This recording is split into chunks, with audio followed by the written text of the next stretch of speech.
সবসময় কামনা করি যে আপনারা সবাই যেন ভালো থাকেন, সুস্থ থাকেন, ইমানের সাথে থাকেন। এই যে আমরা ভালো আছি, আমাদেরকে ভালো রাখে কে? আল্লাহ। আবার মাঝে মাঝে আমাদেরকে অসুস্থ বানিয়ে পরীক্ষা নেয় কে? আল্লাহ। এজন্য সবসময় প্রশংসা করতে হবে কার? আল্লাহ। সুস্থ অবস্থায়ও আল্লাহ, আবার অসুস্থ অবস্থায়ও আল্লাহ। বিশ্বনবী যখন সুস্থ থাকতেন তখন আল্লাহরে ডাকতেন, অসুস্থ হয়ে গেলে আল্লাহরে ডাকতেন না। ব্যাপারটা কি এমন? কথা বলেন। সুস্থ থাকলেও তিনি জিকির করতেন কার? আল্লাহ। অসুস্থ অবস্থায় তিনি জিকির করতেন কার? আল্লাহ। বিশ্বনবী মাঝে মাঝে অসুস্থ হতেন না? কথা বলেন। বিশ্বনবী অসুস্থ হতেন, তারপরেও তিনি আল্লাহর কাছে চাইতেন।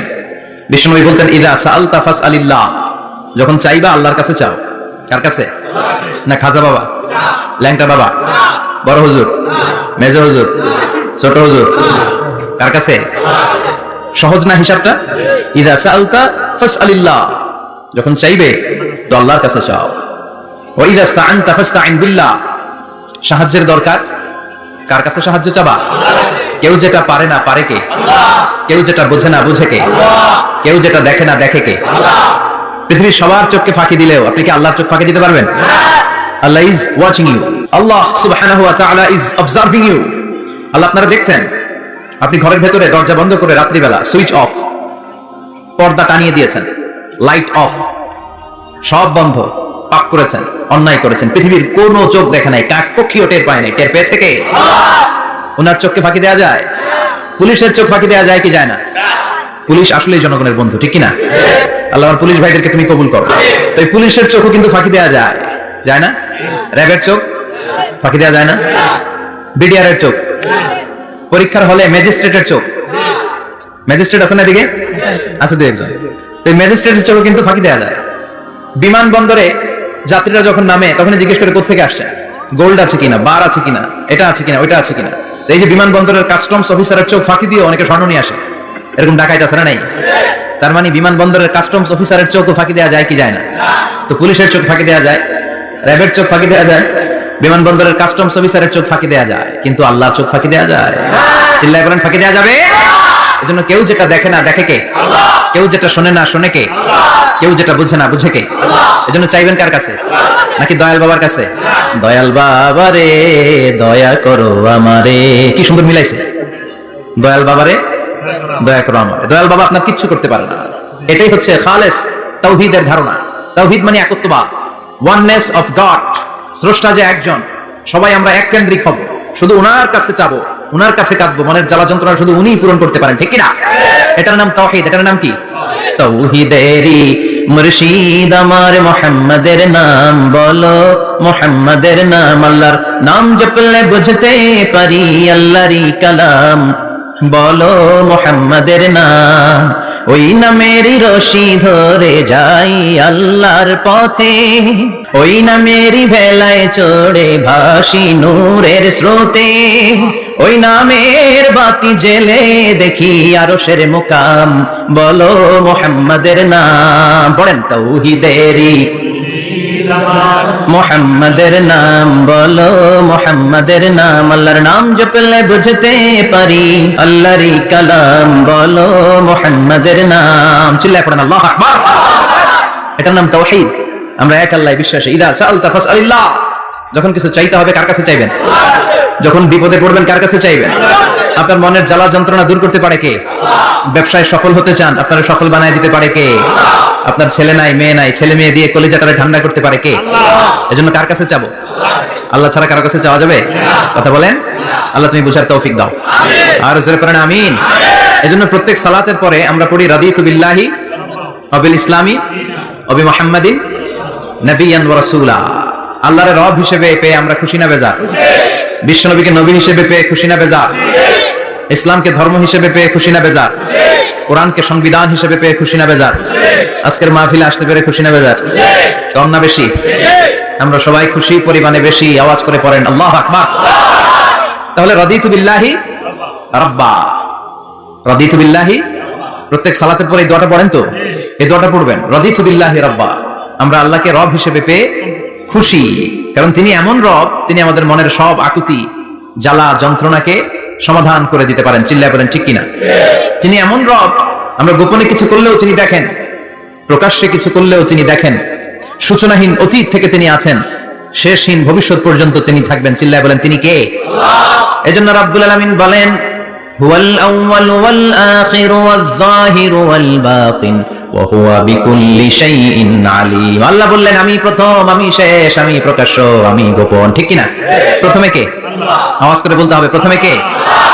প্রথমে আল্লাহ আল্লাহ, শেষেও আল্লাহ আল্লাহ, আকাশে আল্লাহ আল্লাহ, জমিনে আল্লাহ আল্লাহ।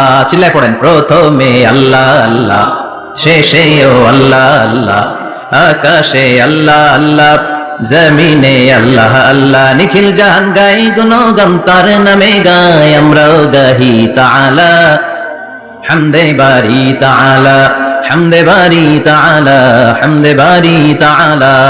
চিল্লায় পড়েন আল্লাহু আকবার। হুয়াল আউয়াল ওয়াল আখির ওয়াল যাহির ওয়াল বাতিন। তিনি প্রথম, তার আগে কেউ আছে? কথা কন। তিনি কবে থেকে আছেন? অনেক সময় আমাদের মাথায় প্রশ্ন জাগে, এই যে আল্লাহ আছে কবে থেকে আছে? কবে থেকে? উনি শুরুটা কবে? আল্লাহ বলে আমি সূচনাহীন অতীত থেকে আছি, আমি এমন অতীত থেকে আছি যে অতীতের কোনো সূচনা নাই। সুবহানাল্লাহ বলবেন না? আবার আমি সীমাহীন ভবিষ্যৎ পর্যন্ত থাকবো। সুবহানাল্লাহ পড়েন।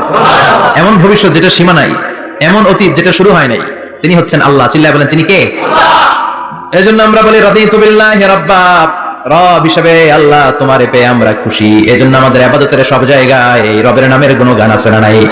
আমরা যখন রুকুতে যাই আমরা পড়ি সুবহানা রাব্বিয়াল, আবার যখন আমরা সিজদায় যাই আমরা পড়ি সুবহানা রাব্বিয়াল আ'লা। রুকুতে গেলে সুবহানা রাব্বিয়াল আযীম, আবার যখন সিজদায় যাই তখন আমরা পড়ি সুবহানা রাব্বিয়াল আ'লা। আবার কবরের জীবন যখন আমরা শুরু করে দিব, কবরের প্রথম প্রশ্ন হবে তোমার রবের নাম কি? আমরা বলবো আল্লাহ আমারে রব, আল্লাহ আমারে রব, এই রবি আমার সব। দমে দমে তনু মনে তারি অনুভব, তোমার দুনিয়াতে আমি যেদিকে তাকাই অথই নেয়ামাতে ডুবে আছি সবাই। পাক পাখালির গানে শুনি তসবিহ কলো রব, তসবিহ কলো রব, আল্লাহ আমারে রব, এই রবি আমার সব। সুবহানাল্লাহ। কি অসাধারণ কথামালা। আল্লাহ আমার রব, এই রবি আমার সব। আল্লাহ যদি আমার সাথে থাকে পৃথিবীর কোনো শক্তি আমার থামাতে পারবে না। চিল্লায় বলেন ঠিক না? আর এই রবকে যদি তুমি হারাও, রব যদি আমার বিপক্ষে চলে যায়, পৃথিবীর কোনো শক্তি আমার কোনো উপকার করতে পারবে না। এজন্য বিশ্বনবী বলতেন ইদা সালতা ফাসআলিল্লাহ ওয়া ইদা ইসতাআনতা ফাসতাইন বিল্লাহ। যখন সাহায্য চাইতে মনে চাইবে, সাহায্য চাইবা কার কাছে?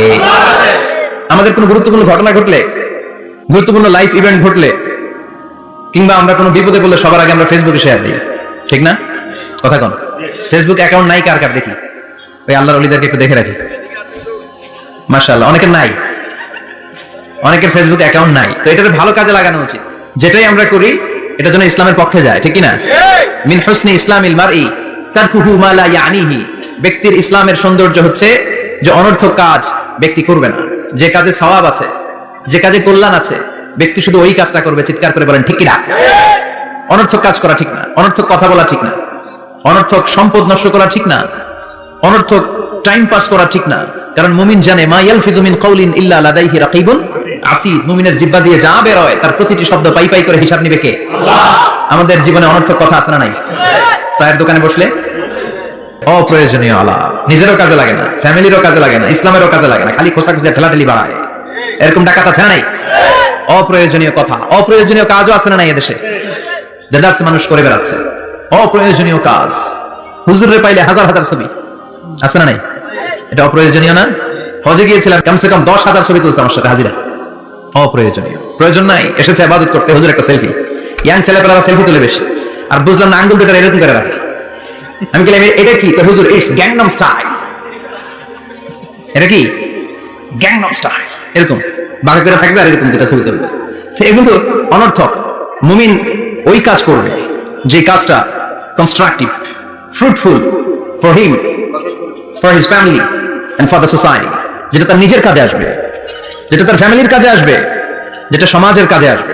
এই কাজগুলো করার দরকার আছে না নাই? আমার দেশের যুবক ছেলেগুলো অপ্রয়োজনীয় কোনো কারণ নাই এই সমস্ত কাজে ঝগড়া বিবাদে আলাপে লিপ্ত থাকার কারণে তাদের যে ইনোভেটিভ পাওয়ার আল্লাহ তাআলা দিয়েছেন, এটাকে তারা কাজে লাগাতে পারে না। আমাদের দেশের যুবকদের কিন্তু অনেক মেরিট। তারা যখন পৃথিবীর বিভিন্ন দেশের ইউনিভার্সিটিগুলোতে পড়ে, তারা র্যাঙ্কিং এ 1 নম্বরে আসে একেবারে। আমি যে ইউনিভার্সিটিতে পড়ি, ইন্টারন্যাশনাল ইসলামিক ইউনিভার্সিটি মালয়েশিয়া, ওখানে বাংলাদেশিদের ফলাফল রেজাল্ট সবচেয়ে ভালো। হার্ভার্ডে যান, ক্যামব্রিজে যান, অক্সফোর্ডে যান, যেখানেই যাবেন বাংলাদেশিদের ফলাফল অনেক ভালো। তো তারা সেখানে অপ্রয়োজনীয় কাজে তাদের সময়কে নষ্ট করে না। এজন্য যুবক ভাইরা, তোমাদের আছে প্রাণ ঢালা উচ্ছ্বাস, অনেক শক্তি তোমাদের গায়ে। এখন তোমাদের রক্ত গরম, তোমাদের এই গরম রক্ত ইসলামের কল্যাণে কাজে লাগাইতে হবে। শুধু সেলফি তুলে সময় নষ্ট করা যাবে না। চিল্লায় বলো ঠিক কিনা? কিছুদিন আগে আমি দেখলাম মানবতার দেয়াল। কিসের দেয়াল? কিছু ছেলে পেলে নিউ আইডিয়া বের করেছে যে এটার নাম মানবতার দেয়াল। খুব সম্ভবত মসজিদের এক ওয়ালের মধ্যে তারা লিখেছে মানবতার দেয়াল, আর কিছু হ্যাঙ্গার টানিয়ে রেখেছে, আর বলেছে যেটা অপ্রয়োজনীয় রেখে যান, আর যেটা আপনার লাগবে নিয়ে যান। এই যে শীত, প্রচন্ড শীত, অনেকের জ্যাকেট নাই, আমাদের কয়েকটা করে জ্যাকেট, জাম্পার, সোয়েটার, চাদর, মাফলার, অনেকের একটাও নাই, আছে না নাই? তারা দেয়ালের নাম দিয়েছে মানবতার দেয়াল। এখানে আপনার অতিরিক্ত পুরান জ্যাকেট থাকলে রেখে যান। তো অনেকে পুরান জ্যাকেট, মাফলার, চাদর ওখানে ঝুলিয়ে রেখে দিয়েছে, আবার লিখে দিয়েছে যার লাগবে তিনি নিয়ে যান। যার মাফলার নাই, যার জ্যাকেট নাই, চাদর নাই, তারা এসে নিয়ে যাচ্ছে। এটা একটা সুন্দর আইডিয়া না? তো চায়ের দোকানে ছেলে পেলেগুলো যদি মারামারি করতো, অপরাজনীতি করতো, গুতাগুতি করতো, কিলাকিলি করতো, তাহলে মাথা থেকে এই আইডিয়া গুলো বেরোতো? কথা বলেন। Human capacity is amazing. কি পরিমাণে আল্লাহ তাআলা যে আমাদেরকে ক্যাপাসিটি দিয়েছে, আমাদেরকে যে কত প্রিভিলেজ আল্লাহ তাআলা আমাদেরকে দিয়েছে আমরা জানি না। আমরা আমাদের দেহে কত শক্তি, সম্ভাবনা নিয়ে যে ঘুরে বেড়াই, আমরা অনুধাবন করি না। এজন্য সময়গুলোর কাজে লাগাও। কিন্তু আফসোসের সাথে লক্ষ্য করা যাচ্ছে যুবকদের চরিত্রকে ধ্বংস করে দেওয়ার জন্য যে কয়েকটা হাতিয়ার আছে সবগুলো বাংলাদেশে আছে না নাই? ইয়াবা আছে না নাই? ফেন্সিডিল আছে না নাই? হিরোইন আছে না নাই? মারিজুয়ানা আছে না নাই? এই ফেন্সিডিল, ইয়াবা আগে শুনতাম ইউনিভার্সিটির ছেলেরা খাইতো, এরপরে নাইমা আসলো কলেজে, এরপরে হাই স্কুলে, এখন প্রাইমারি ছেলেদের হাতেও ইয়াবা ঢুকছে। চিল্লা এখন ঠিক কিনা? দেশের যুব সমাজ আজকে কোথায়? পর্নোগ্রাফি, এক একটা মোবাইল এক একটা হিন্দি সিনেমার কারখানা। ইন্ডিয়ান নায়িকাদের কোমর দুলানো ডান্স আছে না নাই? স্মার্টফোন নিয়ে ছেলে স্মার্ট হয়, কিন্তু ঈমান, আখলাক, চরিত্র সব শেষ। অপরাজনীতি, রাজনীতির নামে মন্দ, খারাপ, প্রতিহিংসামূলক ছাত্র রাজনীতি। নেতারা এই যুবক ছেলেদেরকে ইউজ করে, ওর বিরুদ্ধে ও মার, তুই ওরে মার, ওনারা থাকে অন্য জায়গায়, আছে না নাই? এভাবে আমাদের দেশের ছেলেদের চরিত্র, তাদের সম্ভাবনাকে আমরা নষ্ট করে দিচ্ছি। যুবক ভাইয়েরা, in the day of judgement, কিয়ামতের কঠিন ময়দানে আল্লাহ তাআলা 7 শ্রেণীর ব্যক্তিকে তার আরশের নিচে ছায়া দিবেন। এর মধ্যে এক শ্রেণী হচ্ছে তোমরা যারা যুবক, শাবুন নাশাআ ফি ইবাদাতিল্লাহ। ওই যুবক যারা তাদের যৌবনে, তাদের সময়টা, তাদের দিন, তাদের রাত তারা আল্লাহর ইবাদতে কাটিয়েছে। সুবহানাল্লাহ পড়েন। 7 শ্রেণীর মধ্যে 2টা শ্রেণী হলো যুবক। একটা হলো যৌবন সময়ে যারা আল্লাহর ইবাদতে রাত কাটায়, সময় কাটায়। আর দ্বিতীয় ওই যুবক, যে যুবককে কোনো নারী অন্যায় কাজের, অন্যায় প্রেম করার পরকীয়ার অফার দেয়, ওই অফারকে ক্যান্সেল করে ওই যুবক বলে ইন্নী আখাফুল্লাহ, আমি এই পরকীয়ার দিকে যেতে পারি না, কারণ আমার অন্তরে ভয় আছে একজনের, তিনি কে? যাদের হৃদয়ে আছে আল্লাহর ভয়, তারা কবু পথ ভুলে যায় না। আল্লাহর প্রেম ছাড়া এই দুনিয়ায় কারো কাছে কোনো কিছু চায় না। ঠিক না? রাতের আধারে যারা সেজদাতে রয়, দু চোখের স্রোতে নদী যেন বয়। আল্লাহু আকবার। তো তাহাজ্জুদ পড়বে কখন? ফজরে তো পড়তে পারে না, আছে না নাই? রাতের আধারে যারা সেজদাতে রয়, দু চোখের স্রোতে নদী যেন বয়। ছলনার হাতছানি যতই ডাকুক, পেছনে ফিরেও সে তাকায় না। যাদের হৃদয়ে আছে আল্লাহর ভয়, তারা কবু পথ ভুলে যায় না। আল্লাহর প্রেম ছাড়াই দুনিয়া কারো কাছে কোনো কিছু চায় না। চিল্লায় বলেন ঠিক না?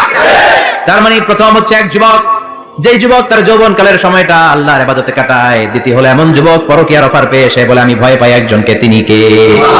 এজন্য যুবক, তোমার অন্তরে আল্লাহর ভয় থাকতে হবে। তোমার সময়টা এমনি কাটানো যাবে না, ইবাদতে কাটাতে হবে। ঠিক কি না?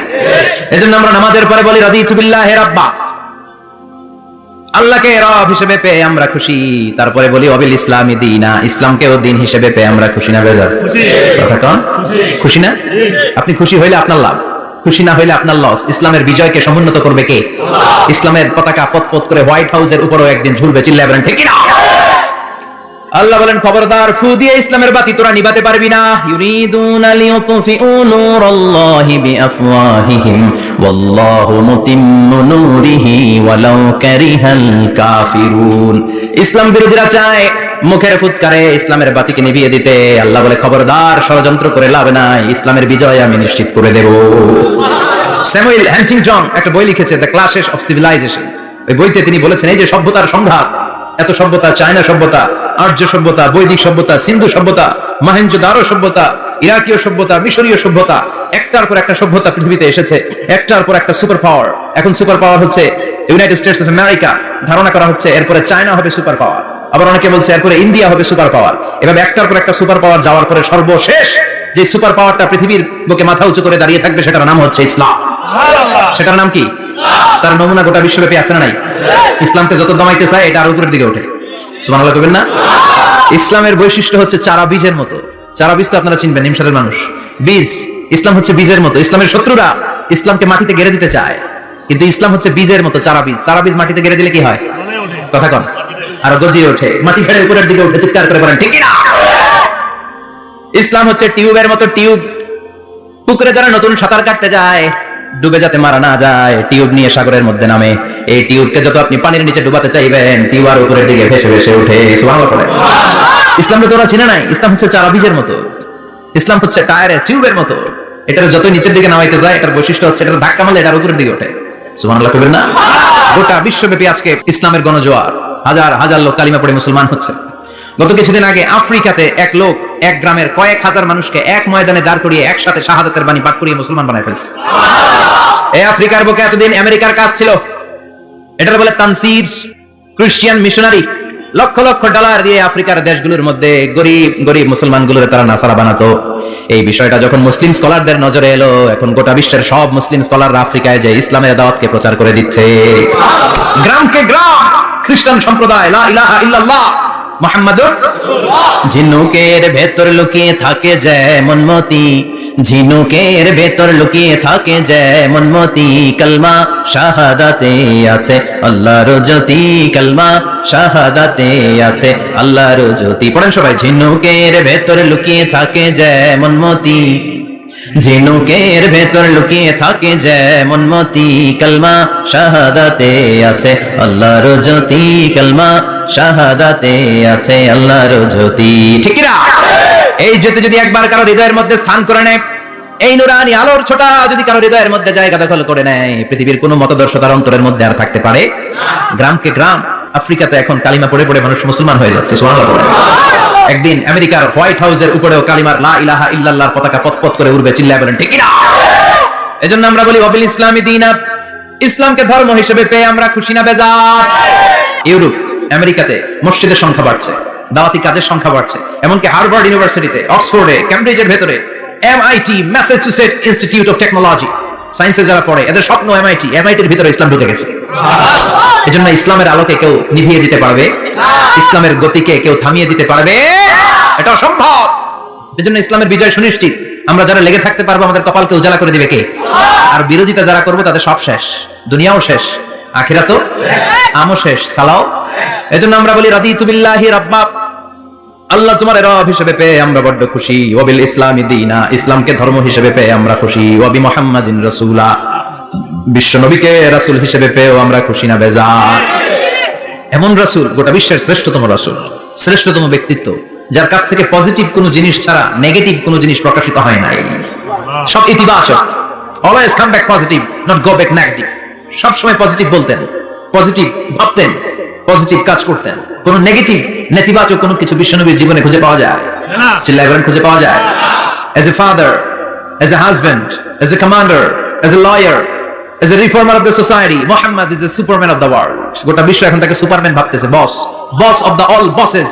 পৃথিবীতে যত বস এসেছে সব বসের সবচেয়ে বড় বস হচ্ছে বিশ্বনবী মুহাম্মদ সাল্লাল্লাহু আলাইহি ওয়াসাল্লাম। এজন্য আমরা বলি ওয়াবি মুহাম্মাদিন রাসূলা, আল্লাহকে রব হিসেবে পেয়ে আমরা যেমন খুশি, ইসলামকে ধর্ম হিসেবে পেয়ে তেমন খুশি। বিশ্বনবীকেও রাসূল হিসেবে পেয়ে খুশি না বেজার?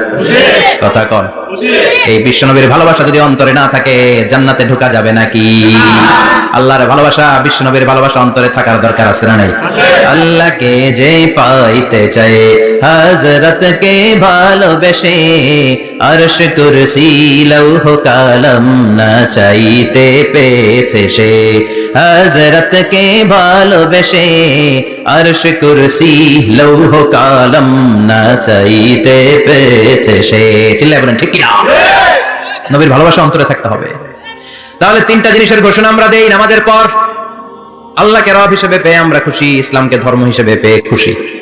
বিশ্বনবীকে রাসূল হিসেবে পেয়ে খুশি, আবার এই কিতাবটারে সংবিধান হিসেবে পেয়ে আমরা খুশি না বেজার? এটার আলোকে আমাদের সমাজ প্রতিষ্ঠিত হোক, মদিনার সমাজ হোক, সোনালী সমাজ হোক, আলোকিত সমাজ হোক, আমরা চাই কি চাই না? এই কোরআনের আইন দিয়ে আমার দেশ চলুক, আমরা চাই কি চাই না? এই কোরআনে ধর্ষকদের বিচার আছে না নাই? অবিবাহিত ধর্ষক হলে 80 ব্যাট, 100 ব্যাট, আর যদি বিবাহিত ধর্ষক হয় ডেথ পেনাল্টি। সৌদিতে করে হেড অফ, মাথাটাকে নুইয়ে তলোয়ার দিয়ে এক কোপ মেরে গর্দানটা আলাদা করে দেয়, ঠিক কি না? অনেক দেশে ডেথ পেনাল্টি করে হ্যাঙ্গিং এর মাধ্যমে, ফাঁসির মাধ্যমে। ধর্ষণের বিচার বাংলাদেশে সহজে পাওয়া যায় না, কিন্তু কোরআন দিয়ে বিচার করলে ওই বিচার আছে না নাই? নোয়াখালীর এক বোনকে ধর্ষণ করা হয়েছে, গোটা বাংলার জামিনে এই নিউজটা আছে না নাই? কোরআনের বিচার থাকলে আলটিমেটাম হতো 24 ঘন্টা, 24 আওয়ার্স। 24 আওয়ার্স এর মধ্যে ধর্ষককে ডেকে এনে বাইতুল মোকাররমের স্কয়ারের সামনে লক্ষ মানুষের চোখের সামনে ফাঁসির রশিতে ঝুলিয়ে দেওয়া হতো। বড় বড় চোরগুলোর হাত কেটে দেওয়া হতো। কলা চোর, ডিম চোর, মুরগি চোর না, বড় বড় সাইজের চুরি যারা করে 1000 কোটি টাকা মেরে দেয়, দেশের 12টা বাজিয়ে দেয়, দেশের 10-এর সর্বনাশ করে, সিমেন্ট খাইয়া, টিন খাইয়া, রড খাইয়া সব হজম করে। ব্রিজ ভেঙে গেলে ব্রিজের ভেতরে পাওয়া যায় বাঁশ, তার মানে রড গেছে কই? হ্যাঁ, পেটে। এগুলোর এক একটার পেটে 10টা করে পাকস তুলে দিছে আল্লাহ। 10টা স্টোমাক না থাকলে রড হজম হয়? কথা কানে। এগুলোর বিচার হওয়ার দরকার আছে না নাই? কোরআনের রাজ যদি কায়েম হয়, এই সবগুলো বড় বড় চোরের বিচার হবে, লাইভ ব্রডকাস্টিং হবে টিভিতে, আমরা সবাই দেখবো কেমন করে তাদের হাত কাটা হয়। ওই সমাজ আমাদের দেশে চালু হোক, আমরা চাই কি চাই না? তাহলে সোজা সাপটা হিসাব, এই 4টা জিনিসের বিরুদ্ধে কেউ অবস্থান নিলে তাদের বিরুদ্ধে আমাদের অবস্থান জোরে কোন ঠিক কিনা? আর এই 4টা জিনিসের পক্ষে যারা কথা বলবে তাদের জন্য আমাদের অন্তরে দোয়া আছে না নাই? এক হচ্ছে আমার রব, 2 হলো আমার ইসলাম, 3 হলো আমার পেয়ারা নবী, 4 হলো আমাদের আল্লাহর দেয়া সংবিধান কোরআন। এই 4টা জিনিসের বিরুদ্ধে কথা বললে খবর আছে না নাই? এই 4টা জিনিসের বিরুদ্ধে কথা বলা হবে মুসলমানদের দেশে। এই 4টা জিনিসকে কটূক্তি করা হবে, অপমান করা হবে, আর এর বিরুদ্ধে প্রতিবাদ আসবে না। মুমিন চুপ করে বসে থাকবে, সেটা মুমিন নয়, সেটা মুনাফিক। চিল্লায় বলেন ঠিক কিনা? এজন্য এই 4টা জিনিসের বিরুদ্ধে কথা বললে প্রতিবাদের ঝড় তোলার দরকার আছে না নাই? রাজি আছে মুসলমান? হাত উঁচু করে আল্লাহর দেখা। আল্লাহ আমাদের স্লোগানকে কবুল করো। এই 4টা জিনিসের জন্য ভালোবাসা আমাদের অন্তরে তুমি স্থান করে দাও। এগুলোকে পুঁজি করে যেন আমরা জান্নাতের অধিকারী হতে পারি, তুমি তৌফিক দাও। আর জোরে পড়েন আমিন। আজকে আমরা যে বইটা থেকে কথা শুনবো, বইটার নাম কি বলেন? আরো জোরে বলেন কি নাম? আজকে আমরা জানার নিয়তে, শিখার নিয়তে, আমাদের আখিরাতটাকে সুন্দর করার নিয়তে কোরআন থেকে কিছু কথা শুনবো, ইনশাআল্লাহ। পড়েন আরো জোরে পড়েন ইনশাআল্লাহ। আমাদের সবকিছু হয়ে যাচ্ছে শো অফ, মাহফিল হয়ে যাচ্ছে শো অফ, আলোচনাগুলো হয়ে যাচ্ছে শো অফ, লোক দেখানো ভাব। অন্তরে ইখলাস নাই, আল্লাহর প্রতি দরদ নাই, স্রষ্টার প্রতি অগাধ বিশ্বাস আর ভালোবাসা নাই। আমাদের ডে টু ডে লাইফের চিত্র যদি আমরা খেয়াল করি, তাহলে দেখবো our spirituality is going down, our লিল্লাহিয়াত, ইখলাস ইজ গোয়িং ডাউন। আমাদের ইখলাস যাচ্ছে নিচের দিকে, মানে কমছে, ডিক্রিজিং ডে আফটার ডে। কিন্তু our greed, our jealousy, our arrogance, আমাদের অহংকার, আমাদের ক্ষমতার প্রতি লোভ, আমাদের হিংসা, এগুলো দিন দিন উপরের দিকে যাচ্ছে। চিল্লা এখন ঠিক কিনা? এই তাফসীর মাহফিলগুলোর মূল উদ্দেশ্য হচ্ছে আমাদেরকে রাইট ট্র্যাকে নিয়ে আসা। We should come back to the right track. Train যদি লাইনচ্যুত হয়, অ্যাক্সিডেন্টের সম্ভাবনা আছে না নাই? লাইনচ্যুত হয়ে গেলে রেল কর্তৃপক্ষ এটাকে এসে আবার লাইনে তুলে দেয়, ঠিক কিনা? আমরা শয়তানের ওয়াসওয়াসাতে প্রায় লাইনচ্যুত হয়ে যায়। এই তাফসীর মাহফিলগুলোর উদ্দেশ্য হচ্ছে আমাদেরকে আবার লাইনে তুলে দেয়া। আলহামদুলিল্লাহ কোন? এজন্য সময় নষ্ট করে, যে সময় ব্যয় করে যে আমরা এসেছি, আসলে আমরা শুরুতেই নিয়তটাকে খালেস করে নেই, যে আজকে আমরা যা শুনবো আমলের নিয়তে শুনবো,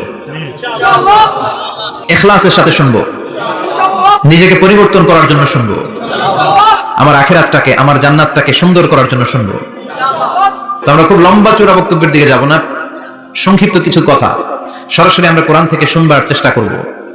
পড়েন ইনশাআল্লাহ। এবং আজকে এই 2 দিন ব্যাপী তাফসীরুল কোরআনের প্রোগ্রামের প্রথম দিন আমরা একসাথে বিদায় নিব ইনশাআল্লাহ। পড়েন। আলোচনার মাঝখানে ওঠা বসা করবেন, শেষ পর্যন্ত থাকবেন, কথা দিয়েছেন? আওয়াজ করে পড়েন ইনশাআল্লাহ। আসলে আমরা সরাসরি কোরআন থেকে শুনি, কেননা কোরআন থেকে কথা শুনলেই বরকত, কোরআন থেকে কথা শুনলে জীবন আলোকিত হয়। জীবনটা আলোকিত করে দেয় কে? কারণ সব সমস্যার সমাধান দিতে পারে। সমাধান চাও যদি জীবনে মরণে, ফিরে যাও খুঁজে নাও, চোখ রাখো কোরআনে। চোখ রাখবেন কোথায়? না টিভির পর্দায়? কোথায়? সমাধান চাও যদি জীবনে মরণে, ফিরে যাও খুঁজে নাও চোখ রাখো কোরআনে। If you want the solution this দুনিয়া এন্ড আখিরা, go back have a look to the holy কোরআনে। সুবহানাল্লাহ পড়েন। সমাধান চান তো go back, sit down and have a look to the Quran. আপনার জীবনের সব সমস্যার সমাধান কোরআনের ভিতরে আছে না নাই?